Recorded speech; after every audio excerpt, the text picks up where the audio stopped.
आइए सर्वप्रथम गायत्री महामंत्र हमारे साथ साथ कमर सीधी कर ले, आंखें बंद करके उस गुरु सत्ता को याद करें जिसने हम सबको इतना बड़ा सौभाग्य प्राप्त किया है कि आज हम सब साथ हैं और उस कार्य को करने के लिए पूर्णता संकल्पित हैं जो उस गुरु सत्ता ने हमें सौंपा था। तो आइए सबसे पहले गुरुदेव माता जी को याद करते हुए गायत्री महामंत्र साथ साथ करते हैं।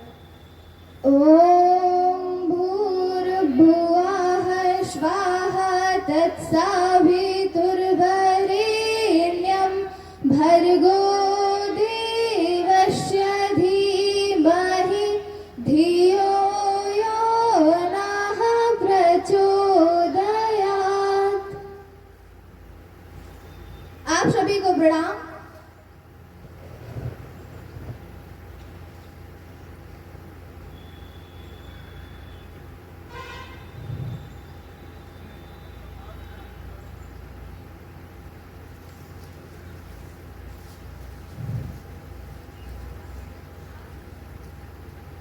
बस इतना ही कहना है कि महाकाल की चली सवारी चलो साथ हो जाए, यह परिवर्तन की बेला है, युग परिवर्तन लाए।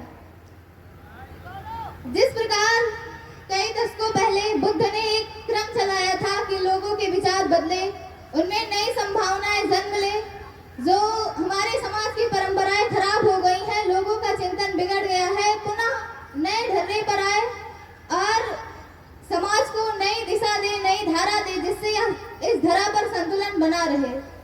पुनः ऐसा ही क्रम देखने को आज के समय में मिल रहा है कि हर तरफ गड़बड़ियां ही गड़बड़ियां दिख रही हैं और सबसे खास बात है जो है व्यक्ति का मन, वो अब किसी कार्य में लगता ही नहीं। आजकल सबसे ज्यादा शिकायत हमारा मन नहीं लग रहा। किसमें नहीं लग रहा है? किसी चीज में नहीं लग रहा है। कोई चीज बची नहीं जिनमें मन लगे, पर लग क्यों नहीं रहा है? कोई तो वजह होगी, क्योंकि जो भी संचालन है वो सब मन के द्वारा ही होना है, शरीर के द्वारा नहीं। पर हम सबका ध्यान अब शरीरों पर अटक गया है, तो मन पर ध्यान कौन देता है? कितनी गजब की अपनी भारतीय परंपरा, जिसने हमें जीवन जीना सिखाया, जिसने अपने आत्मबल को, आत्मतेज को जानना सिखाया, पर हम उसी भारतीय परंपरा को भूल कर न जाने किन आडंबरों में भटक गए हैं कि हमें उसका जो असली तत्व ज्ञान है और असली दर्शन है वो पता ही नहीं चल पा रहा है। सोचिए कितनी गजब की परंपरा हमारे भारतीय धर्म में है। ध्यान, तप, ये दोनों शब्द ऐसे हैं जीवन को जो सार्थक दिशाएं नहीं देते, जीवन लक्ष्य भी प्रदान करते हैं और जीवन को पूर्णता में विलीन कर देते हैं। पर यही इन दोनों चीजों को हमने समझ लिया कि ये बाबाओं का काम है ना? समझते हैं कि नहीं समझते हैं? अगर कोई भी साधु पीले वस्त्र में जा रहा है तो आप क्या मानते हैं? ये बाबा ये कुछ नहीं करते धरते होंगे। शरीर से काम करना आसान है, पर मन पर काम करना बहुत मुश्किल है। जो भी आप देखते होंगे कि कहीं जाके गुफाओं में बैठ जाते हैं, पर्वतों पर बैठ जाते हैं, चौराहों पर बैठ जाते हैं और ध्यान लगाने लगते हैं। सबसे मुश्किल काम वही करते हैं, क्योंकि सब तरफ से अपने मन को हटाकर किसी एक जगह पर लगाने का प्रयास करिएगा, कभी तो देखिएगा कितना मुश्किल काम है। हम लोग तो यूं ही पता नहीं किन किन चीजों में भटके रहते हैं, हमें पता भी नहीं चलता।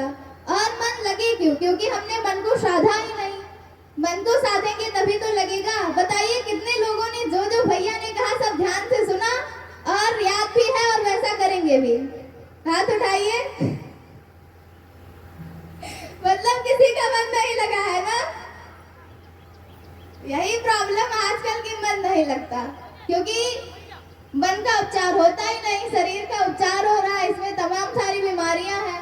यदि आप देखें तो मन से ही सारी बीमारियों का इलाज संभव है। कहते हैं कैसे? अगर कोई बीमारी हो गई तो क्या मन में सोचा करेंगे हो जाएगा? तो हाँ, हो जाएगा, क्योंकि हम सोचते रहते हैं भगवान हम बीमार हो जाए, कोई हमें देखने आ जाए। जब लगातार सोचते रहते हैं तो हो जाते हैं बीमार। कोई आ भी जाता है देखने तो ये सोचेंगे कि हे भगवान हम हमेशा स्वस्थ रहे, तो क्या स्वस्थ नहीं रह सकते? बिल्कुल रह सकते हैं, पर हम सोचते नहीं, क्योंकि हमारा चिंतन बिगड़ गया है। तो हम कह रहे थे हमारी भारतीय संस्कृति में दो गजब की चीजें हैं, एक तो ध्यान, एक तो तप। ध्यान से क्या होता है? ध्यान से विवेक जागृत होता है, जब आप भी कहीं अकेले। इसीलिए सारे धर्मों में एक चीज अनिवार्य है, वो है प्रार्थना। कभी कहीं भी किसी भी धर्म में जाए तो वहां आप आंखें बंद कर ईश्वर से प्रार्थना करते हैं। जब आप ईश्वर से प्रार्थना करते हैं सिर्फ वहाँ कुछ मांगते नहीं, जब आप अपनी आंखें बंद करते हैं तो आपको पता चलता है कि आप कहाँ कहाँ गलतियाँ कर रहे हैं। उस समय जब आपका मन पूर्णतः शांत होता है तो आपको उन समस्याओं का हल मिल जाता है। इसीलिए कहते हैं लोग मंदिरों में जाया करो, क्योंकि वहाँ मन शांत होता है। जहाँ मन शांत होता है बस वहीं सारी समस्याओं का हल मिलना शुरू हो जाता है। और दूसरी चीज है तप। मन शांत कब होगा, सधेगा कब, उसमें एकाग्रता कब आएगी, जब मन तपाया जाएगा, यूं सारी चीजों से हटाकर एक जगह लगाया जाएगा। इसीलिए गुरुदेव ने कई पुस्तकें लिखी है। मन साधे जीवन सधे, मन की जीती जीत है, मन के हारे हार है। और स्वामी विवेकानंद को यदि आप देखें तो उन्होंने क्या किया था, ध्यान किया था। ध्यान करके अपने मन को साध लिया। और जब व्यक्ति ध्यान करके अपने मन को साध लेता है तो जो भी संकल्प लेता है वो पूर्ण हो जाता है। आज हमारे जीवन में जितनी भी गड़बड़ी है इसी कारण से है, क्योंकि हमारी दिनचर्या बिगड़ गई है, हमारे सोचने का जो ढंग है वो बिगड़ गया है, उसमें कोई नई क्रांतियां दिखाई नहीं देती, वही पुराना ढंग। और सबसे अधिक कंसंट्रेशन तो तब खत्म होता है जब हमारे हाथ में मोबाइल आ जाता है। और सबसे मजे की बात यह है कि हम क्या देख रहे हैं ये हमें नहीं पता होता, क्यों देख रहे हैं ये भी नहीं पता होता, बस थोड़ा आनंद मिलता है तो देख लेते हैं। तो जो भी आप मोबाइल देख रहे हैं उसे थोड़ा कम करें, क्योंकि हर चीज आपको सार्थक दिशा में भी ले जाती है और पतनकारी दिशा में भी ले जाती है। तो जिस भी दिशा में जाना चाहे आप जा सकते हैं। उसी मोबाइल का उपयोग करके आप इस समय दुनिया का कोई भी ज्ञान ले सकते हैं, अध्यात्म से लेकर शिक्षा तक की। और उसी मोबाइल का ज्ञान लेकर आप दुनिया के सबसे भ्रष्ट व्यक्ति भी बन सकते हैं। तो ये आपके ऊपर है, आप करते कैसे हैं। तो परिवर्तन ही परिणाम देगा, इसीलिए खुद को बदलिए। गुरुदेव ने कहा है कि हम बदलेंगे, हम सुधरेंगे, युग सुधरेगा। तो यदि हम ना बदले तो इसीलिए आप अपने को बदलने का प्रयास करिए, गुरुदेव की तरह जीने का प्रयास करिए, क्योंकि आप अपने निजी जीवन में यह डेली अनुभव करते होंगे कि हम कितना ही कुछ कर ले पर वो जो अंदर का संतोष है, शांति है, वो मिल नहीं पाता। क्योंकि अंतर आत्मा कुछ चाहती कुछ और है, करता कुछ और है। हम करते हैं कि नहीं? कभी ध्यान बैठिए तो देखिए अंतर आत्मा कब खुश होती है, जब आप किसी की सेवा करते होंगे, जिस दिन आप समय का सदुपयोग करते होंगे, जिस दिन आप दूसरों के लिए कुछ अच्छा करते होंगे, उस दिन आपकी अंतर आत्मा बड़ी संतोष में रहती होगी। नहीं, आज हमने कुछ अच्छा किया। और इस समय जो पूरी मानवता करा रही है, लोगों के अंदर चिंतन बिगड़ गया है और लोग ना जाने किस दिशा में जा रहे हैं। सोचिए, हमारे यहाँ जहाँ हर रिश्ते में बड़ी पवित्रता होती है, वहाँ गानों में पवित्रता ही खत्म हो गई। ऐसे अश्लील गाने आ गए हैं जिन्हें सुनकर आप मम्मी पापा के सामने भी सुने तो आपको शर्म आ जाएगी। और लोग बीच चौराहे पर बजाते हैं। क्या हमारे अंदर क्रांति की वो ज्वाला नहीं फूटती कि हम इन्हें बंद कराएं? वो जीव परमात्मा ने हर इंसान को बनाया, जीवों को बनाया, सबको बनाया, पर सोचिए आज हम कितने संवेदनहीन हो गए हैं कि उन्हीं जानवरों को ऐसे यूं ही मार के खा जाते, हमें कोई फर्क ही नहीं पड़ता। एक बार हमें पुनः विचार करना होगा, अपने भारतीय दर्शन की तरफ लौटना होगा और अपने अंतरात्मा को पढ़ना होगा, आखिर वह क्या चाहती है। जब जिस दिन आप उसे पढ़ना शुरू कर देंगे उस दिन आपका जीवन सार्थक खुद पे खुद होता चला जाएगा, किसी को कहने की जरूरत नहीं पड़ेगी।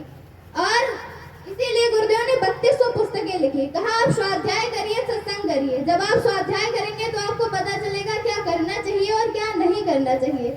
कहते हैं बिन सत्संग विवेक न होई। वास्तव में ये सही है। जिसे अच्छा गुरु नहीं मिला, अच्छे शिक्षक नहीं मिले, उनका जीवन देखिए किस दिशा में है। इसीलिए आप अच्छे पुस्तकों का अध्ययन करिए। और गुरुदेव ने इतनी सारी बातें लिखी हैं, यदि आप इनका अध्ययन करेंगे तो आपका जीवन वास्तव में अच्छा बन जाएगा।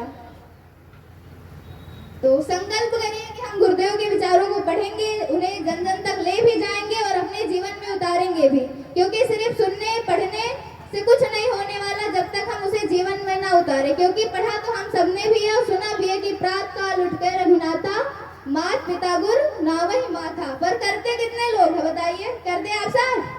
सुबह उठकर मम्मी पापा को प्रणाम करते हैं, धरती माता को और गुरु को। तो इसीलिए सिर्फ चीजों को पढ़िए ही ना, बल्कि उन्हें अपने जीवन में भी उतारिए। और जिस मिशन से आप जुड़े हैं ये पूरे विश्व को शांति देने वाला है, लोगों में एक नई संभावनाओं को जन्म देने वाला है।